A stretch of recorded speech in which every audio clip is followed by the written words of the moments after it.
Kidnap case register చేసి case investigation భాగంగా అక్కడికి వెళ్ళి ఎంక్వైరీ చేసిన తర్వాత తెలిసిన విషయం ఏంటంటే ఈ మాగంటి ఎలిజబెత్ రాణి కంప్లైనెంట్ మేఘన వాళ్ళ మదర్ ఎలిజబెత్ రాణి, ఫాదర్ లక్ష్మణ్ రావు, వీళ్ళు కొంతమందికి సుమారు 5-6 మందికి డబ్బులు అప్పు ఉన్నారు అని చెప్పి ఆ డబ్బులు ఇవ్వనందుకు గాను ఈమెని ఎలిజబెత్ రాణిని కిడ్నాప్ చేసుకొని వెళ్ళిపోయిన తర్వాత ఆమె డబ్బులు తిరిగి ఇస్తే కానీ ఈమెను వదిలిపెట్టము, మీరు డబ్బులు తీసుకొని రావాలి అని చెప్పి డిమాండ్ చేసినట్లుగా మాకు తెలిసింది.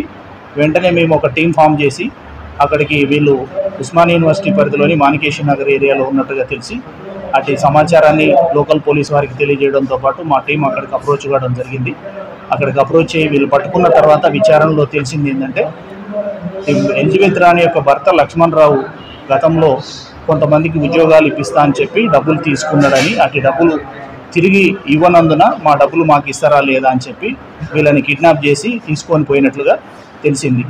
దీనికి సంబంధించి విచారణలో తెలిసింది ఏంటంటే ఒక్కొక్కరి దగ్గర 50,000, 60,000 ఇట్లా సుమారు 3,15,000 రూపాయలు వీళ్ళు డబ్బులు తీసుకున్నట్టు, అందులో కొంతమందికి 90,000 రూపాయలు ఆల్రెడీ పే చేసినట్టుగా, రిమైనింగ్ 2 లక్షల చిల్లర అమౌంట్ ఇంకా ఇవ్వాల్సి ఉండగా దానికి సంబంధించి వీళ్ళని కిడ్నాప్ చేసుకొని పోతే కానీ మాకు డబ్బులు ఇవ్వరు అని వాళ్ళు ప్లాన్ చేసి కిడ్నాప్ చేసుకొని పోయినట్లుగా తెలిసింది.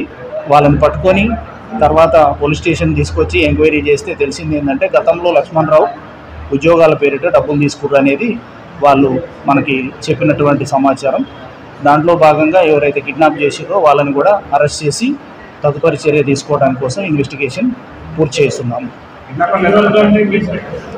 ఇందులో గుర్తు తెలియని వ్యక్తులు అని చెప్పి మనకి కంప్లైంట్ ఇచ్చారు. తర్వాత తెలిసింది ఏంటంటే గతంలో కూడా ఇదే కిడ్నాపర్లు ఎవరైతే ఉన్నారో లక్ష్మణ్ రావు డబ్బులు ఇవ్వాలనే ఉద్దేశంతో ఆ డబ్బులు తీసుకున్నారని, గతంలో లక్ష్మణ్ రావును కూడా ఇదే విధంగా కిడ్నాప్ చేసుకొని పోయి డబ్బులు డిమాండ్ చేసి కంప్లైనెంట్ని మరియు వాళ్ళ మదర్ని మీరు ఇక్కడికి వస్తేనే వదిలిపెడతామని చెప్పి అక్కడికి వెళ్ళిన తర్వాత వీళ్ళని కూడా అక్కడనే పెట్టుకొని మీరు ముగ్గురు ఇక్కడి నుంచి కదలాలంటే డబ్బులు ఇవ్వాల్సిందే అని చెప్పి డిమాండ్ చేస్తే వాళ్ళు అప్పటికప్పుడు ఎమర్జెన్సీలో గూగుల్ పే ద్వారా ఒక 50,000 ఏమో చెల్లించి అక్కడి నుంచి తర్వాత పే చేస్తామని చెప్పి బతిలాడుకోనేమో బయటపడ్డ తెలిసింది. అట్టి విషయానికి సంబంధించిన సమాచారం మనకి నమోదు కాలేదు. నిన్న ఏదైతే ఫిర్యాదు వచ్చిందో దాన్ని బేస్ చేసుకొని మేము కేసు రిజిస్టర్ చేసి ఇమీడియట్లీ వాళ్ళని అప్రహెండ్ చేయడం జరిగింది. వీళ్ళు కిడ్నాప్ చేసిన వాళ్ళు 5 ఉన్నారు. 2 మహిళలు మరియు ఒక మెన్ను, తర్వాత వారికి సపోర్ట్ చేసిన వాళ్ళు ఒక 2 ఉన్నట్టు తెలిసింది. వాళ్ళ పేర్లు వచ్చేసి కావేరి, వెంకటేషు, తర్వాత యాదమ్మ, రేణుక,